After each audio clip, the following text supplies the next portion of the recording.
Bueno, ponete en esta situación. Era 5 de marzo de 2016 a la 1 de la mañana. Vicky me despierta. Vicky en ese momento tenía la panza del tamaño de una pelota de básquet. Julián estaba ahí, pero ya que tenía ganas de salir. Agarro el auto, la camioneta, nos subimos a la camioneta. Es un camino de la finca al pueblo, es un camino de montaña con muchos pozos. Muchos. Y había trabajo de parto, o sea, había contracciones, había cuestiones así. ¿Qué haces? Y cuando uno normalmente dice, volé al hospital, pero cuando es un camino con muchos pozos, no la podés llevar volando, porque va a los zancazos y el pibe nace en la chata, en la camioneta, o sea, es diferente. Entonces fuimos al hospital, tocamos la puerta, obviamente, estaban nada más las chicas de guardia, y bueno, les dijimos, mirá, me parece que viene, ¿qué hacemos? La chica dijo, bueno, a ver, pasen. Hizo 2 o 3 cosas, midió los latidos, hizo todo eso. Y dijo, no, chicos, todavía no es. Lo que yo te estoy contando, ponele que no fue el mejor trato del mundo. La verdad que esa chica tenía muchas ganas de que nos vayamos. No tenía ganas de atendernos. Y así empezó la cuestión en el hospital. Pero a todo esto, ¿por qué estábamos en el hospital? Porque nosotros queríamos tener un parto en casa. Queríamos que Juli nazca en nuestra casa. Ya habíamos hablado y teníamos todo arreglado con 2 chicas parteras, muy lindo lo que habíamos conectado y todo, y lo íbamos a hacer en casa. Pero la cuestión es que Juli decidió que no se iba a dar vuelta, él se quedaba de cola. Entonces tenía que haber cesárea. Eso fue el 5 de marzo del 2016 a las 2 de la mañana. Y nos volvimos a casa y seguimos durmiendo, pero estaba rara la cuestión. Porque en realidad, ahora me estoy acordando bien, lo que pasaba es que Vicky sentía que no se movía, Julián. Eso sentía yo. Eso es, por eso fuimos al hospital. Sentía que no se movía, se sentía rara y dije, bueno, fuimos corriendo. El maltrato vino al... Ah, chicos, pero está lo más bien este bebé. ¿Qué hacen acá? A las 2 de la mañana molestándome. Bueno, perdón, sería la Pobre enfermera. mamá primeriza, qué asustadita, Claro, pobrecita. Sí. tarada, faltaba que le digan Sí. a Vicky, pero... Bueno, agarramos la camioneta, nos fuimos de nuevo a casa, el bebé estaba todo bien. Pero después llegó el 6 de marzo del 2016 a la 1 de la mañana también. Vicky no puede tener un hijo al mediodía, a las 9 de la mañana.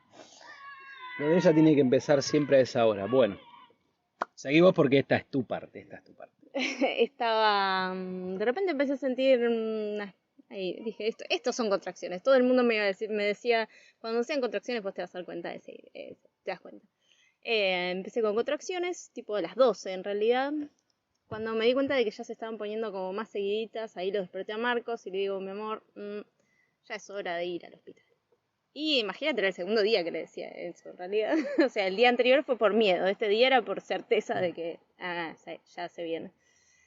Entonces, bueno, preparamos el bolso, que yo no lo había preparado. Yo estaba en la semana 37 y yo confiaba de que iba a llegar a la semana. Yo confiaba que iba a tener el parto en casa porque Julián se iba a dar vuelta, entonces que iba a tener tiempo de arreglar todo. Bueno, no tenía el bolso preparado, así que yo entre contracción y contracción le iba diciendo a Marcos qué era lo que tenía que poner en el bolso.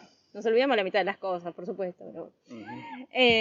llegamos al hospital, me miraron con una cara, la enfermera y qué sé yo, me miraron con una cara de que otra vez esta boluda acá. Bueno, cuando entro, ahí se dieron cuenta de que esta vez iba en serio.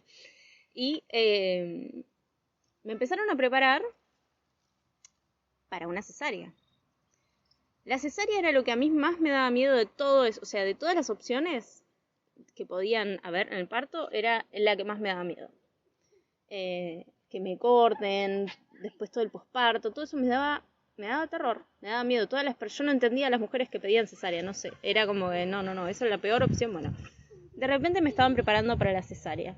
con muy poco amor, muy poco amor. Lo de la violencia obstétrica estuvo ahí bien presente. La manera en que me agarraban, era una cosa. Yo era una cosa a la que le tenía que sacar el pibe. Eso, era eso.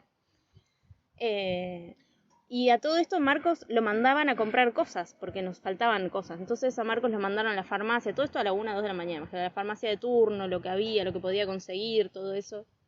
Entonces yo estaba sola, ahí asustada, con coso, bueno, me pusieron la anestesia.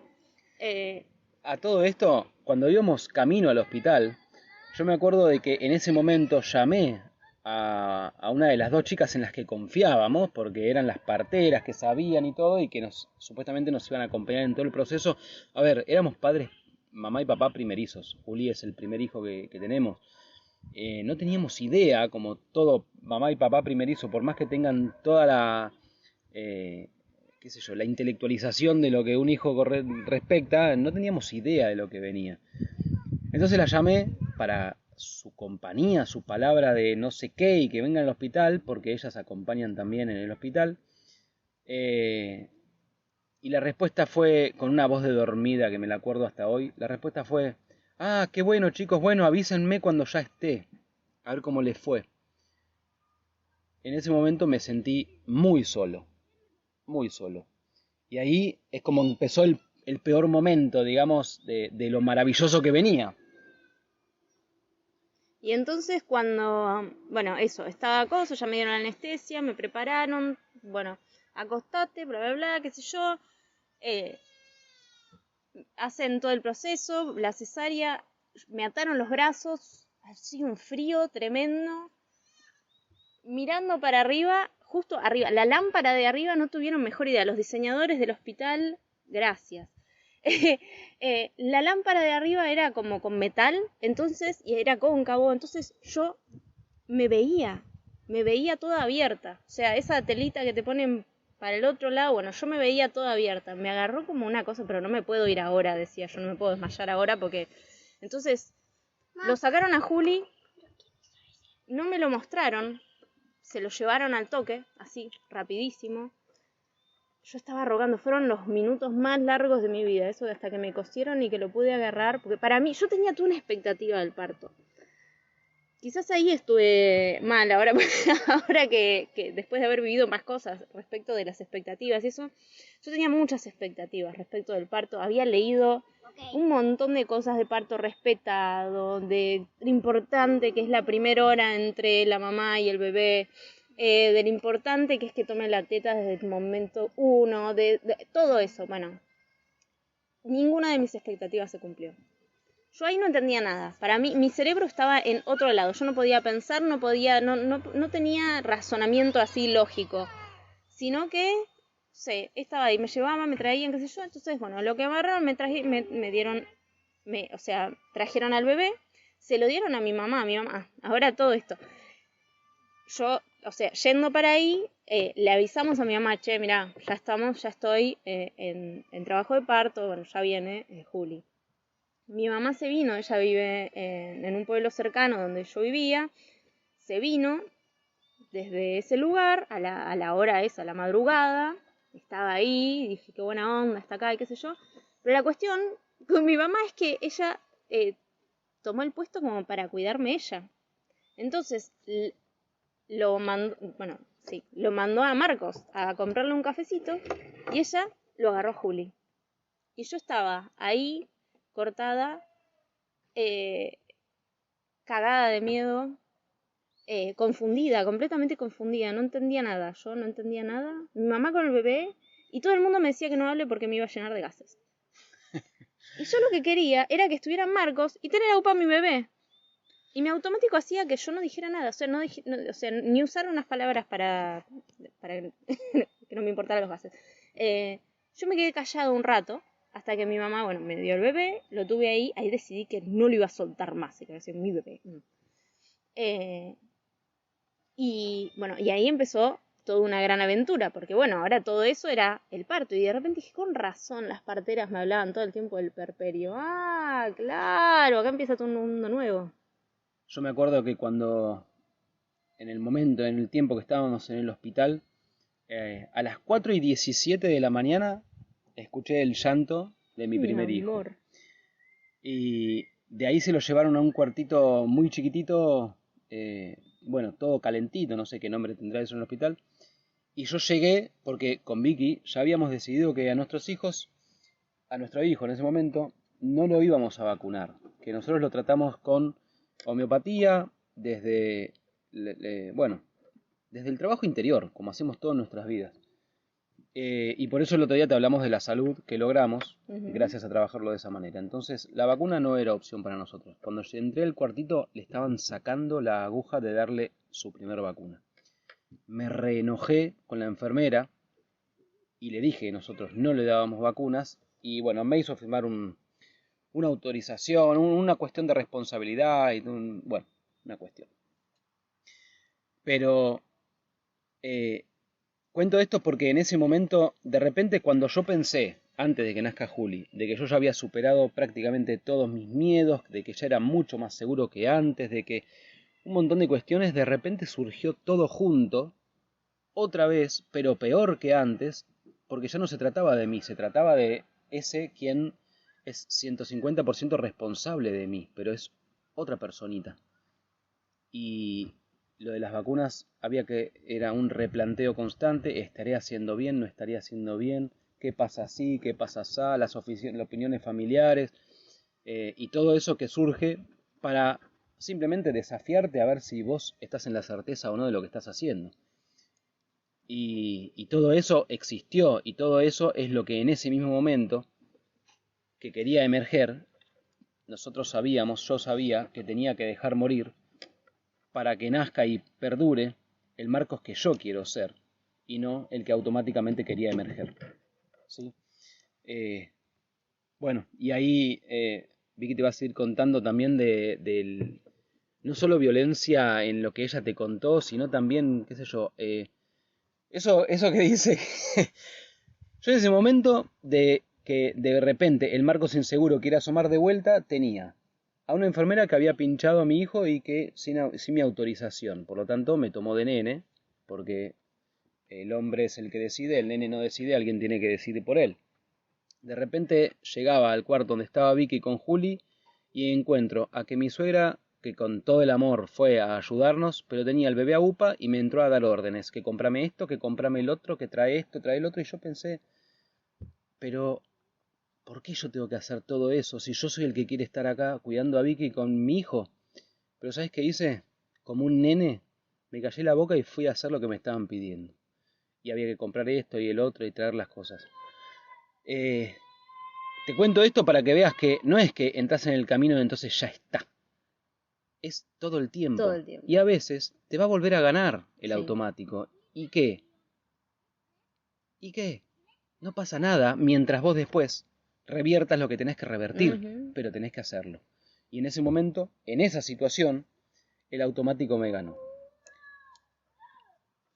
Ahí me encontré en mi primer desafío de la maternidad. O sea, primero, la verdad que ahí admiré a todas las mamás del mundo. De repente me sentí como, wow, alta tarea.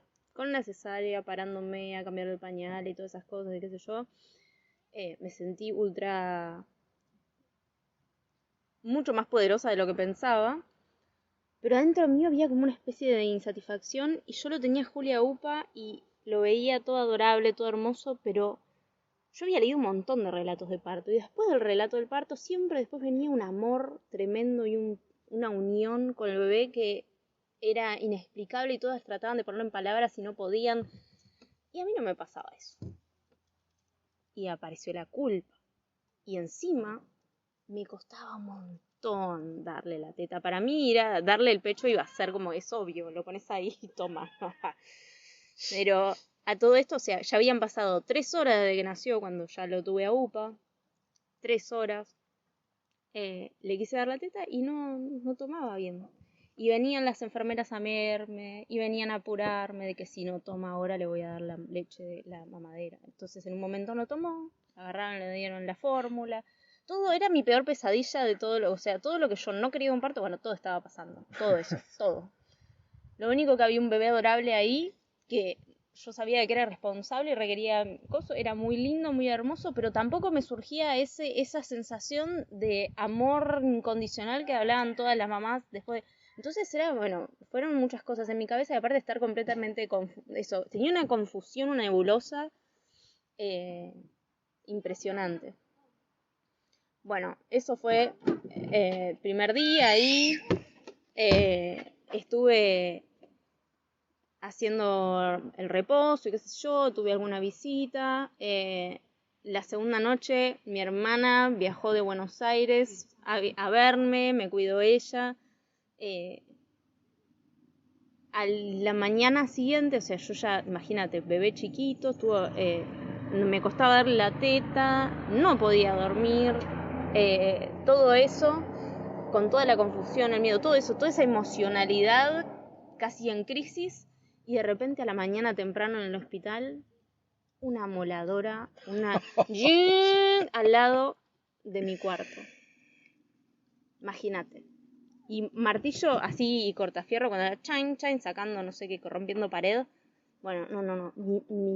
Yo me exploté. O sea, mi cabeza estaba, por Dios, ¿cómo me hacen esto? ¿Cómo puede ser? ¿Cómo puede ser? Y la enfermera no me quería dar el alta. Entonces, bueno, ahí, Marcos. Yo lo que hice fue, ahí tenía que, a ver, al fin, una oportunidad para que emerja el hombre que la noche anterior se había quedado durmiendo para que el nene gane. Todo esto hablando de mí, obviamente, el nene era yo y el grande, el hombre también. Y entonces cuando yo fui y le dije a la enfermera, mirá, desde las 6 de la mañana está la moladora y las máquinas en el cuarto de al lado. A ver, cuarto de al lado no es que hay dos puertas, era una puerta para los dos. Estaban unidos. Uh-huh. Era al lado de la cama que tenían esas máquinas. Y el bebé durmiendo, bueno, Vicky Puer, pero una locura, una locura. Y entonces le dije, desde las 6 de la mañana hasta las máquinas, nosotros nos tenemos que ir ya. Eran, creo que las 8 en ese momento. Me miró y con muy mala gana me dijo, no, la médica le tiene que dar el alta y la médica no viene hasta hoy a las 6, 7 de la tarde. Y yo dije, no. Bueno, dame el número de teléfono porque ya lo voy a llamar. No le puedo dar el número de teléfono porque es privado y no sé qué, y me lo negó. Entonces dije, bueno, la certeza en Victoria y en mí de que nos íbamos mucho antes que las 6 de la tarde ya estaba en el 100%, o sea, no había duda en nosotros. La cuestión es saber cómo hacemos para que también sea con el alta. Tampoco me voy a andar escapando del hospital porque, como un criminal, no sé qué, no es así. Entonces agarré, me fijé en internet, la busqué a la doctora, encontré el número después de buscar y buscar, la llamé y estaba en el auto ella. Así que le dije, por favor, escúcheme, porque está pasando esto y qué sé yo, y nosotros nos tenemos que ir. La médica que tenía que darle el alta ni siquiera la había atendido a Vicky en el hospital, ¿está claro? O sea, llegué y era todo lo que estaba de guardia, o sea, claro, estaba el médico de guardia, todo así. Y vino el anestesiólogo que venía de otra ciudad contándonos de cómo había dormido nada más que 2 horas y que venía manejando un montón y que estaba re cansado y ese era el que iba a atender a Vicky. Bueno, el que la atendió y la verdad que lo hizo bien. Pero era toda una secuencia, la verdad que era toda una secuencia. Entonces arreglé con la doctora y le dije, nosotros nos tenemos que ir sí o sí, mucho antes que las 6 de la tarde, porque está pasando esto, las máquinas, no sé qué, y la verdad que estamos muy incómodos, no se nos está tratando bien, y entonces tenemos que irnos. Y ella fue muy amable, me atendió muy bien por teléfono, y ¿a qué hora vino? Como a las 10 de la mañana. Sí. Vino, la vio a Vicky, vio el bebé, nos dio el alta. La enfermera cuando la vio venir más temprano porque yo la había llamado, la cara de bronca que me puso todavía me la acuerdo. Pero bueno, esa es un poquito la historia de cómo logramos el alta mucho más temprano de lo que supuestamente iba a ser porque ya no se podía sostener más la situación ahí, tenía que terminar. Y ahora empezaba toda una nueva aventura, era el bebé en casa. En casa. En casa. Y toda la cuestión de darle la teta, bueno, lo de darle la teta, si te lo hago muy, muy cortita la historia, fue un alto desafío. Estuvo, o sea, desde que nació, o sea, eso fue 1 o 2 días. El tercer día todavía no tomaba bien la teta. Y bueno, le tuvimos que dar leche o sea, le dimos leche de fórmula así tipo de urgencia ahí en casa porque dijimos, no, Sí. esto no va. Y ahí es donde yo hice como un clic, porque me di cuenta de que estaba actuando la niña. Yo todavía no me había transformado en la mamá de Julián. Todavía para mí era como que toda la vida me había sacado todo lo que yo tanto quería, que era el parto. Y entonces me seguía como quejando adentro mío. Y de repente cuando esté en la situación ahí, de que de repente ya el tercer día que no toma bien la teta, qué sé yo, dije, pará, acá pasa algo conmigo. Entonces ahí fue cuando ahí generé esa conexión con el bebé de la que hablaban todas las mamás antes, pero fue como al tercer día. O sea, todo esto son momentos, horas. Imagínate De mi no cabeza, dormir. claro, eso. Juli lloraba Mucho. mucho. Dormía muy poco. Nosotros, viste, tal cual, cuando vos, por ejemplo, vas, no sé, los casinos que están hechos así que no tienen ventanas para que no te des cuenta si es de día o de noche, así fueron esos 3 días. No sabíamos si era de día, de noche, qué hora era todo caos, mucho caos Mucho esos tres caos. días. Y encima, o sea, en Ojo de Agua, o sea, ahí, viste, mi mamá estuvo el primer día, mi hermana estuvo el segundo día. Cuando llegamos a Ojo de Agua, estábamos solos, nadie, cero tribu, porque toda mi familia estaba lejos, ahí en Ojo de Agua no es tan accesible como, o sea, son 7 kilómetros en auto, no es tan grave, pero estábamos solos, no tenía alguien que viniera a traerme la comidita, no había alguien que viniera a hacer relevamiento a Marcos, nada. Y Marcos tenía todas las tareas que estaban del campo, más la de la casa, porque yo lo único que podía ocuparme era de Julián. Yo lo único que podía ocuparme era de Julián. Entonces, no fue fácil. O sea, para mi comienzo de la maternidad fue muy, muy duro. Muy duro porque eso, realmente, dejar morir a la niña, a que aparezca la madre en mí y de repente ver que, por ejemplo, Marcos iba un montón de tiempo a hacer todas las cosas que tenía que hacer. Y cuando llegaba yo estaba embroncada porque de repente yo estaba todo el día con el nene, con el bebé, y él tenía libertad, ¿entendés? Según mi perspectiva en ese momento, era como, claro, vos te vas un montón de horas y yo estoy acá con el bebé, que hace 4 horas que está prendida la teta, no me pude bañar, no pude tomar agua, no pude ir a hacer pis, nada, porque... Y paréntesis, yo nunca había estado con un bebé, jamás. O sea, era mi primera experiencia con un bebé. No había agarrado el bebé ni una amiga, nada, no. Era mi primera experiencia con bebé. Así que eso, de repente me enojaba con Marcos. Marcos, o sea, ahí, si de sombra se habla, ahí surgió toda la ira que yo venía reprimiendo por pensar que estaba haciendo un camino espiritual antes. De todos los enojos que yo había reprimido en mi vida estaban todos saliendo, todos juntos, en esos días. Yo quiero aclarar que en esos 3 días conocí una Vicky que no había conocido antes. Para mí también nunca había agarrado un bebé antes, nunca había cambiado. El primer pañal que yo cambié fue el primero que hubo que cambiarle a Juli. Ese fue el primero que cambié, fue en el hospital. No sabía lo que estaba haciendo, no sabía qué parte tenía que despegar. Pero que tenía la mirada de mi suegra, de Vicky, de la enfermera, lo tenía que hacer bien, claro, bueno. Funcionó, no sé cómo, pero era el meconio encima. Bueno.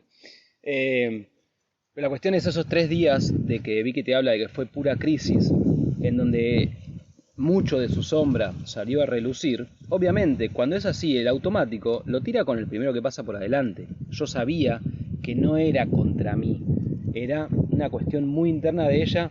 Por lo tanto, que el otro día te hablamos de la pareja y eso, en ese momento tampoco hubo discusiones. ¿Está claro? No es necesario la pelea, nunca es necesaria la pelea en una pareja. En ese momento yo lo que sabía que tenía que hacer era pura paciencia y sí, tenía que hacer 10.000 cosas más de las que hacía por día, hacía 10.000 cosas más. No hay problema, dormís un poco menos, no pasa nada. El nene llora, no pasa nada. Tu mujer es una leona enojada, no pasa nada. No, o sea, posta que realmente a veces cuando se habla del camino interior, se hace lo que yo hacía antes, es reprimir. ¿Entendés? Es como que en vez de aceptar mis emociones, en vez de aceptar mi ira, mis enojos y qué sé yo, los reprimía y siempre tenía cara de chica buena. Y ahí fue la primera vez que me permití a mí misma sacarme la máscara de la chica buena y que surgiera todo el enojo. Bueno, surgió todo junto. En toda esa crisis, son 3 días.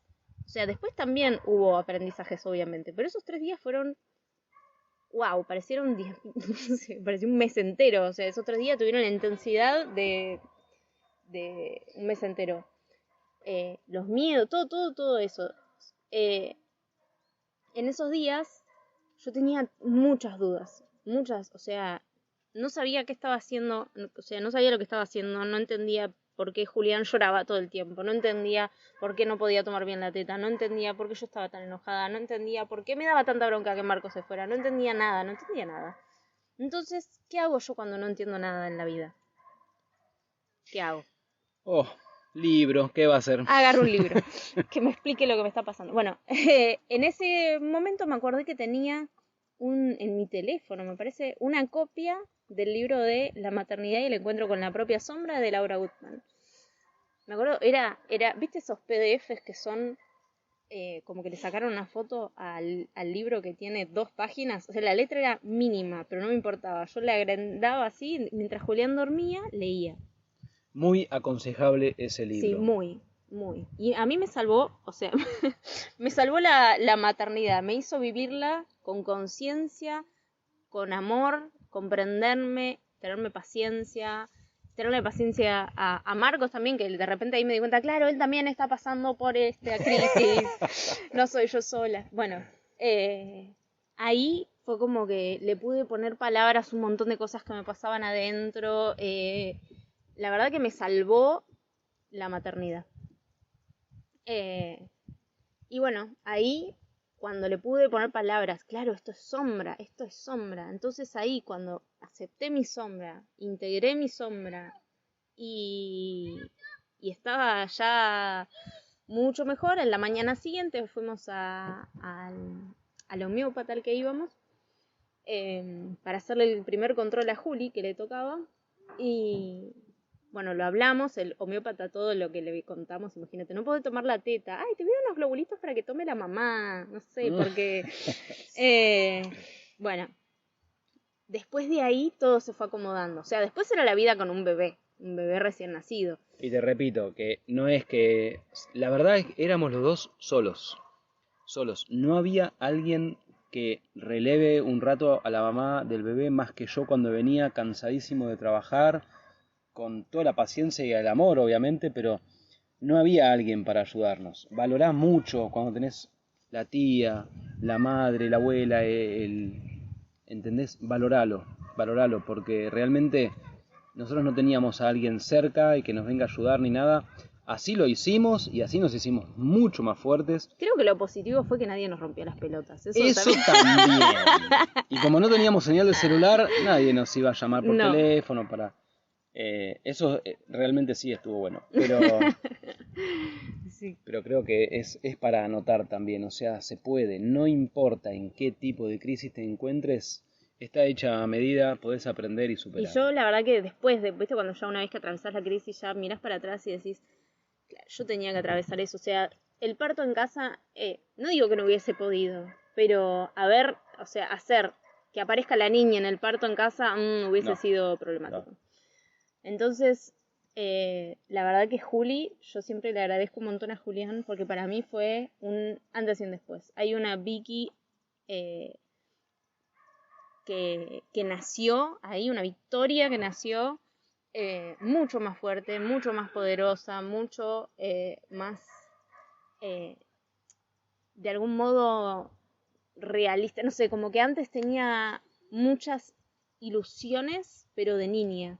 Y ahí, con esa tremenda decepción que me llevé respecto de cómo era el parto y todo eso, fue como, claro, bueno, a veces las cosas son distintas, pero mirá qué belleza que tengo acá, todas esas emociones encontradas, bueno, todo eso me hizo crecer un montón. Y para mí realmente es como después y antes de Cristo, para mí fue antes y después de Juli.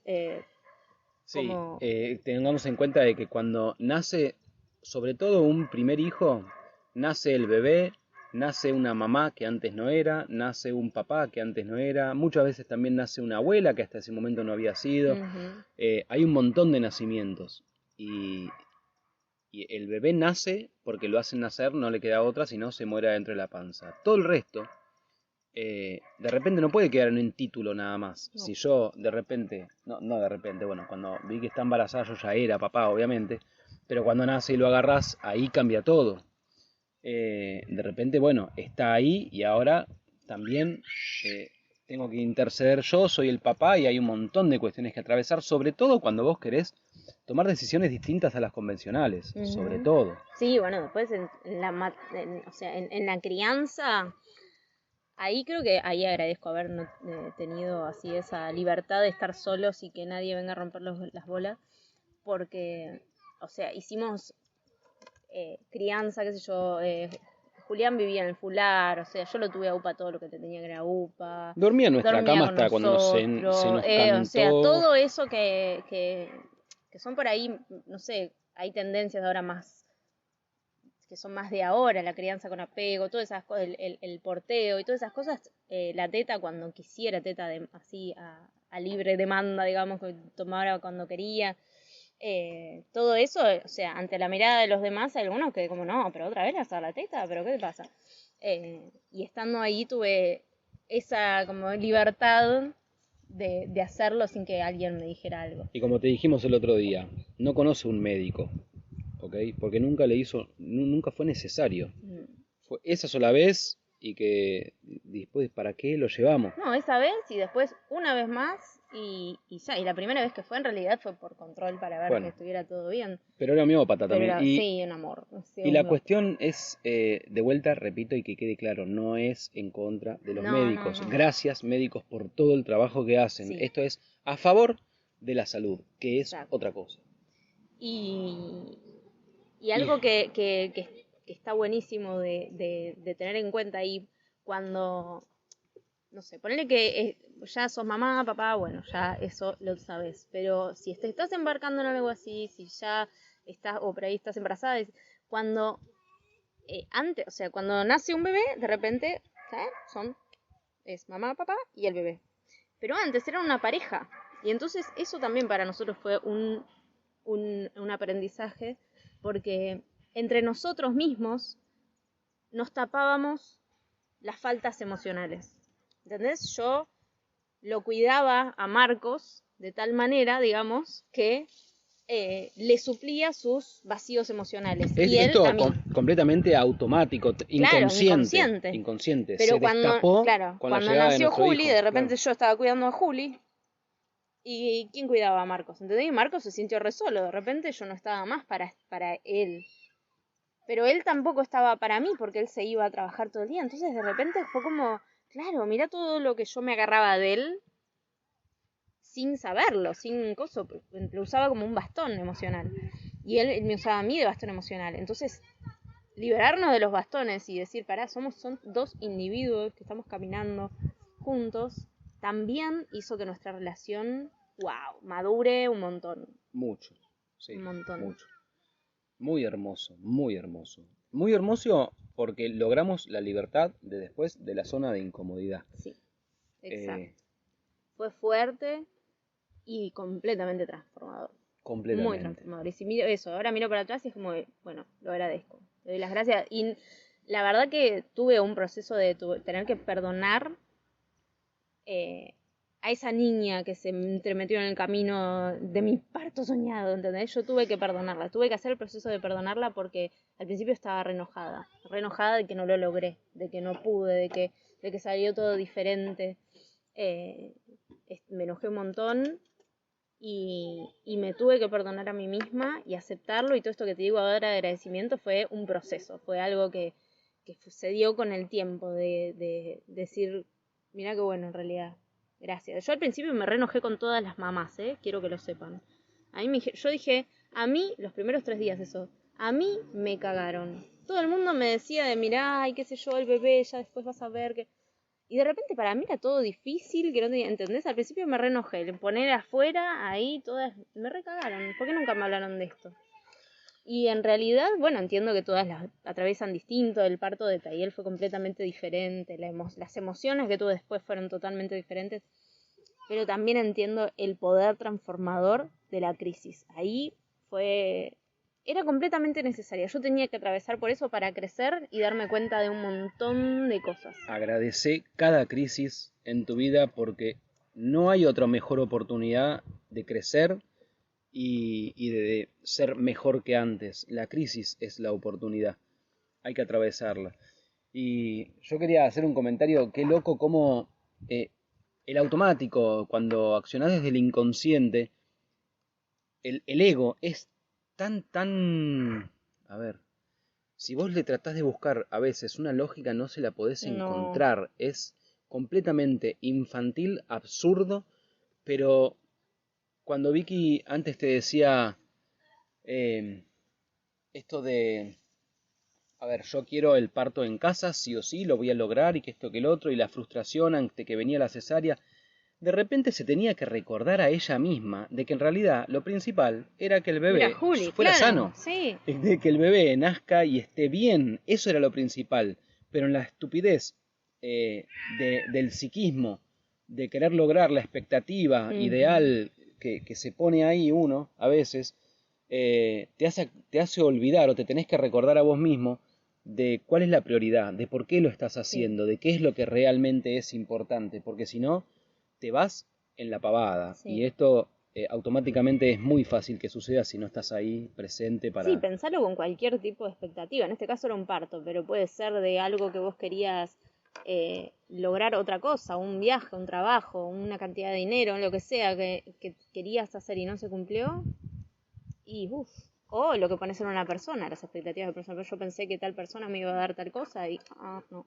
Pero son en tus expectativas y ahí cuando pienso en todo el trabajo de aceptar la cesárea fue desde antes, obviamente yo ya sabía, o sea, está de cola, todavía no se da vuelta, la cesárea va a venir, pero cuando me di cuenta, gracias a una partera, a otra partera ahí bueno, de un pueblo cerca, me lo puso, me dijo, vos te das cuenta que lo más importante es que él nazca bien. Después de eso no te va a importar si lo tuviste por cesárea, por parto, por lo que sea, bla, bla, bla.